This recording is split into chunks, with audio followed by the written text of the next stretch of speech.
নাম নিহা। আমি উত্তর বাড্ডা থেকে লিখছি।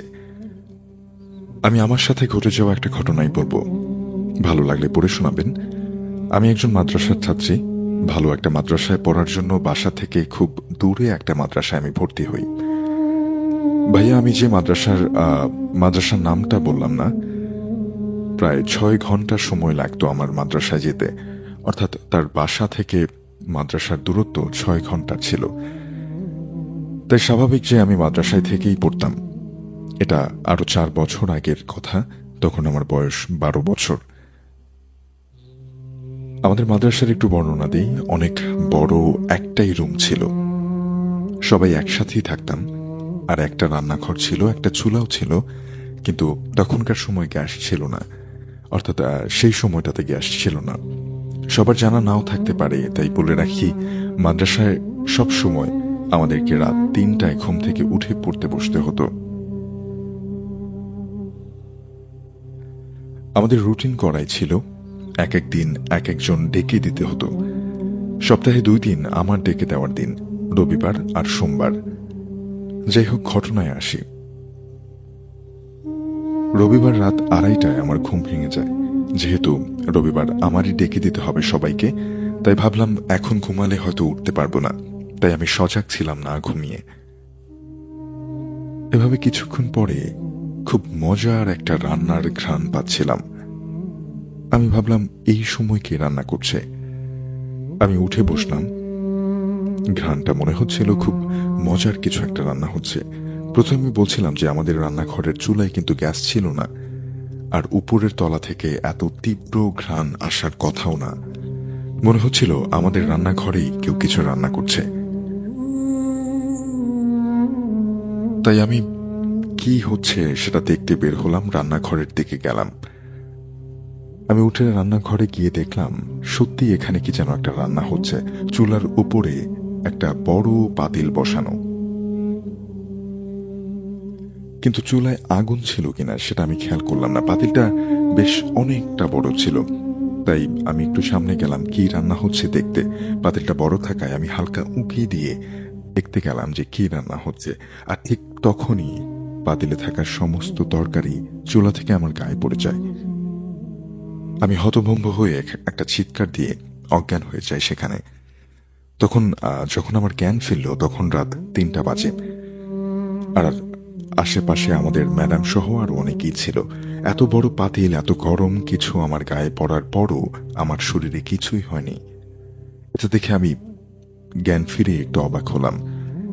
এরপরে আমি পুরো রান্নাঘরে চারপাশে তাকালাম, কিন্তু কোনো পাতিল সেখানে ছিল না। তখন আমি প্রচন্ড রকম অবাক হই, আর ম্যাডামকে আমি সবকিছু খুলে বলি।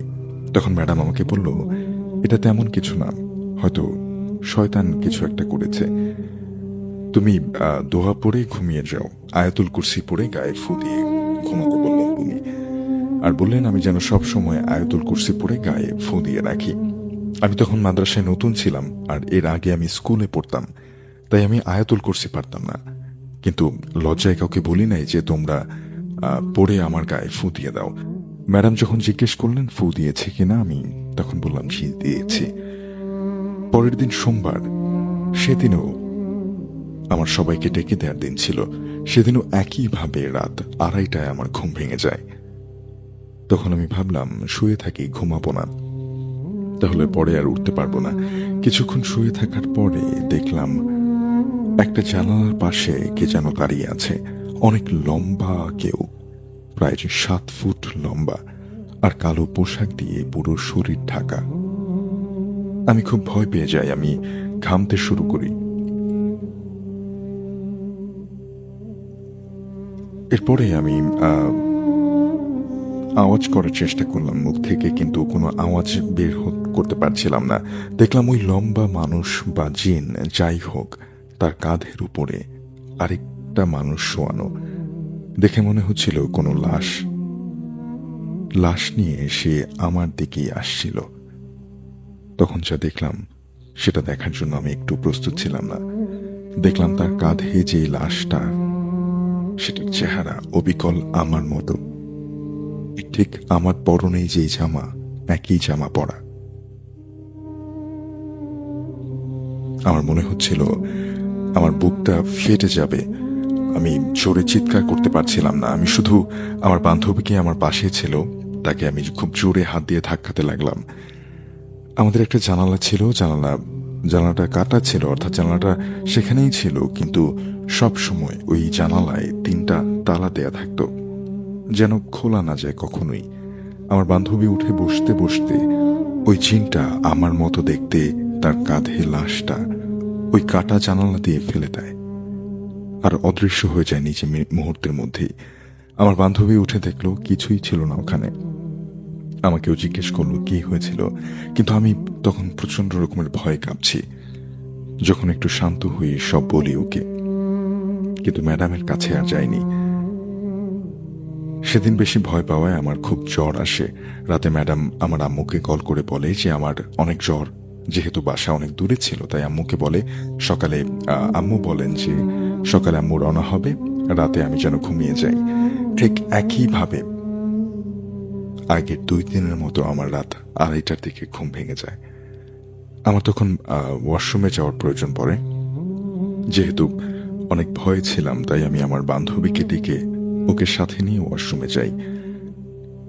আমি ওয়াশরুম সেরে দরজাটা হালকা খুলে উজু করার জন্য কলটা ছাড়ি, আর তখন আমি দেখি যে কল থেকে লাল লাল পানি পড়ছে।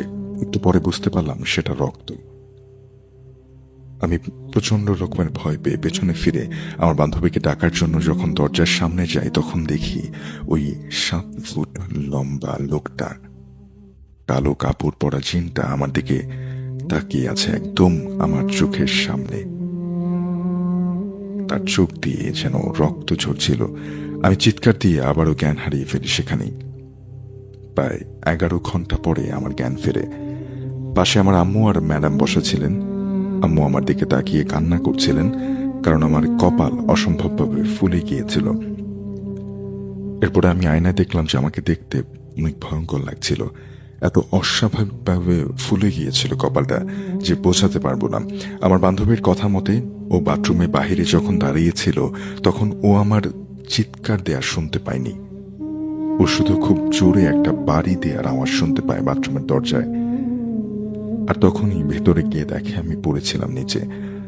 যখন সবাই ধরাধরি করে আমাকে শুইয়ে দেয় তখন দেখে আমার কপালটা অস্বাভাবিকভাবে ফুলে গেছে, আর গায়ে তো জ্বর ছিলই। তখন ওই অবস্থাতেই ম্যাডামের দেয়া একটা হুজুরের ঠিকানায় আম্মু আমাকে নিয়ে যায়।